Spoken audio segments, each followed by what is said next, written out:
I remember in 2011 when I came to Aberdeen. At that time, I felt Aberdeen is very far, far, and it takes a long drive. And then when you come up, you only see the hills and paddy. There's a field and trees and like that. In a way, I didn't like it. Didn't want to be here. But it was already decided to be here at least for 3 months. But somehow managed to stay 3 months. And after that I came back again. And I felt like when I came back it was December. And there were so many members coming to the center. Somehow, and that was just for the quick visit. But after visiting that, I felt that something is special here. And that kept me staying. That was 13 years ago. And I remember those days in December or in January, it was cold and damp and rain. Didn't want to go out from the center, and I always wanted to be indoor, And one of the members told me that whether there is a rain or not, if you have to do things outside of the house, you must come out. Otherwise, you will you will be stuck in the house, because in Scotland the weather always changes. And that is called the moment when you have to do things and you are willing to do it. No obstacles can obstruct it. Nothing will obstruct it to be done. Similarly, there is a saying that someone who is hungry, then no one can stop that person to eat food. And similarly, we have the saying, someone who is going to disrobe, being a monk, no one can stop. Another simile is given. If a mother is going to deliver a child, then again, when time comes, no one can stop. It will happen. So similar way, in our life as well, when we have a passion to do, then nothing can stop. There will be lots of obstacles, but if we have a passion to do it, then we will find a way out. We will find a way out. Doesn't matter how far or how deep or how difficult that task is, or to find the tools to deal with it, we will find it out. So that's called a passion. That's why when somebody asks us about what is your passion, then you have to deal with that. What is your passion? When you find your passion, then a life becomes colorful. A life becomes, it has a purpose. Otherwise, it's like a tasteless. It's colorless, and dull, and probably like in a winter in Aberdeen. Dull and grey and damp and like that. So life becomes very tasteless. So the passion is important to carry on and take us continue doing things. And then by doing so, and the ability to overcome the difficulties, and then what happens is that eventually we find success. Right? And sometimes we may not be completely 100% success on the passion that we have and work on hard, but however, if we step back and see it like, I have done my best, I have done my best, then there is a satisfaction and there is something to rejoice on. Whereas if we do not have this mindfulness, what happens that I have planned this so much, I have worked so hard, and yet why I can't achieve it? Right? So the passion becomes addiction, addicted, and unable to look back or just step back and look at the work that, or look at the passion that we have. And that can cause other troubles. First trouble, normally we try to blame somebody else, which is easy to be done. Right? So it says pointing at someone for the fault that we have done is much easier than pointing at ourselves and thinking that this is my thing, my mistake. So that's why that will happen. And then with that, then again, in order to hide that a failure or incomplete, then again mentally we create something else to disturb ourselves.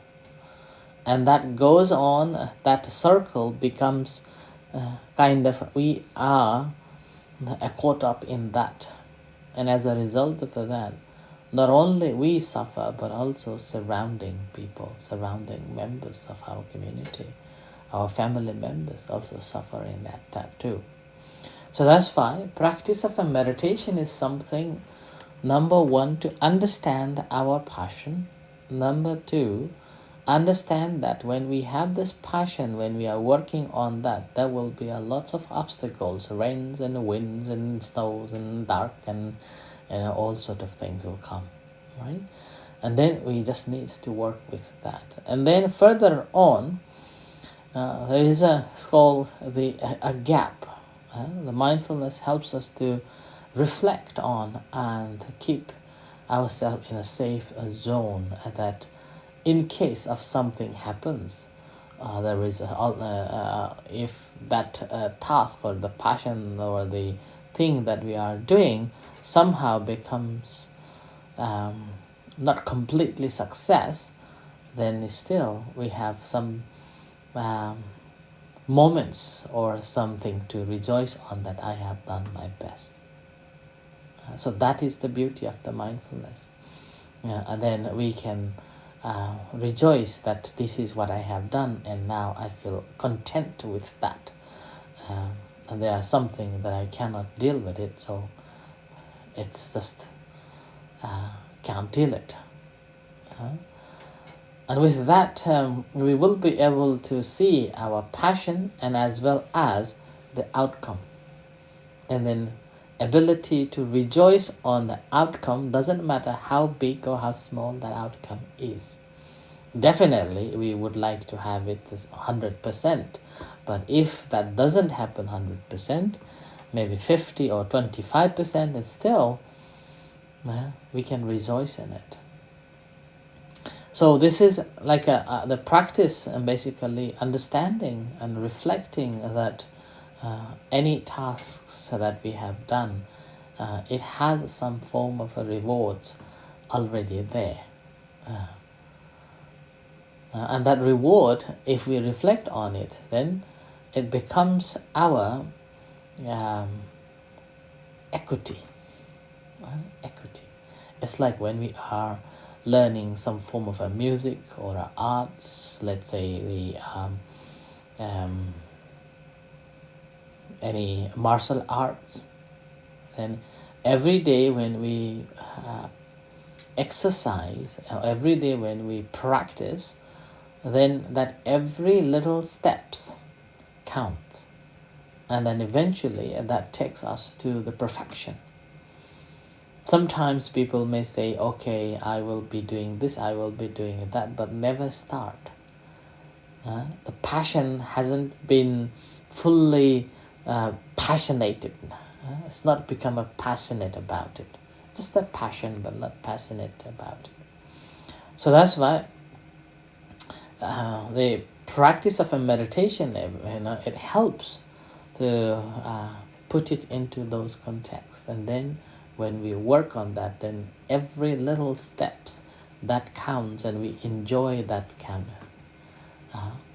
which I normally see. Every little dots, when this dots becomes so close and connected, that becomes the line. So same thing. So we are basically doing with passionately putting the dots again and again, and eventually this dot becomes one single line. A practice of a meditation is something like that. And that helps us to be mindful of every little activities that we are doing. And then eventually it comes to the stage that I am passionate about it, but in the meantime, I am not attached to this passion. I am not fully attached to this passion so much that I cannot give it away. Something happens, I'm stick with it. It must be 100%. Why it is not like that? Okay, I have done my best. Okay, that's it. The result is now. This is so able to let it be. So become the mind in a stage that able to dispassionate about the passion that we had.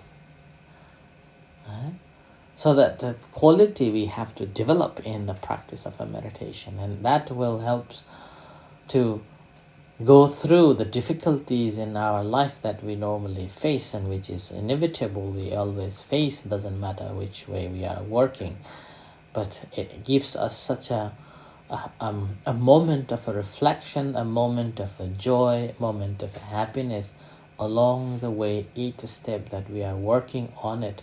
And then when the result comes, doesn't matter whether which level we received or we attain that results, and then we will be able to let it be. So dispassionate of that passion further on, and that's how we become a content.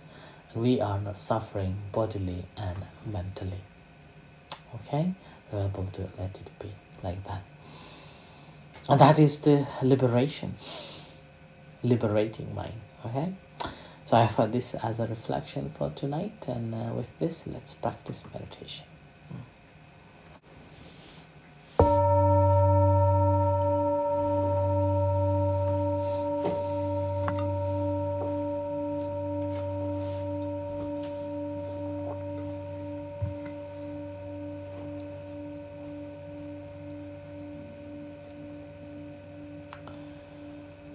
So sitting in a comfortable position, just relax your body, relax your mind.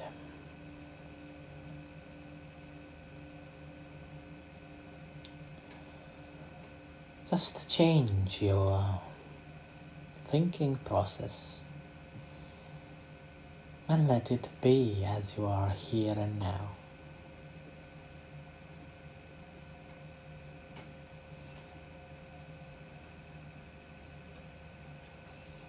Just acknowledge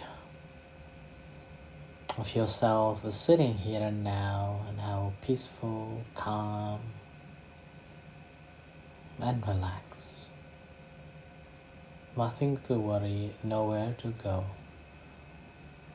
A moment of quiet peaceful, just feeling the body, feeling the mind, being in the present moment.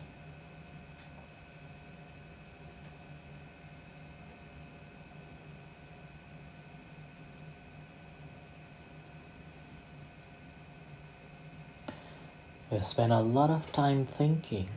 Now this is the time of not thinking. Just let it be. And just observing without any intention to observe. Just watching without watching. Without any intention to watch what next. But just watching whatever is happening. And observing whatever it is.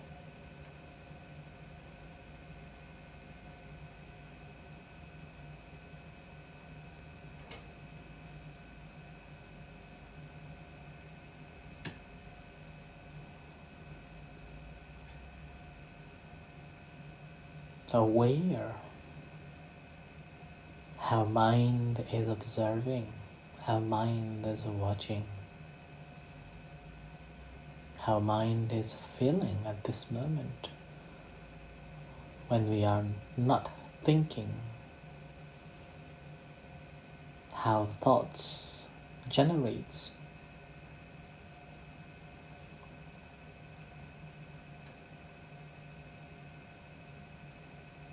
And recognizing them each time when this happens. The thinking of this, thinking of that, the feeling of this, feeling of that. Even the calmness, quietness, peaceful. Recognizing them.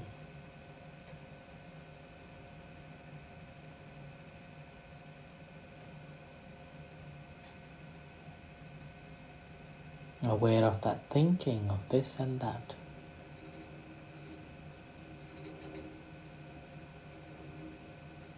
And knowing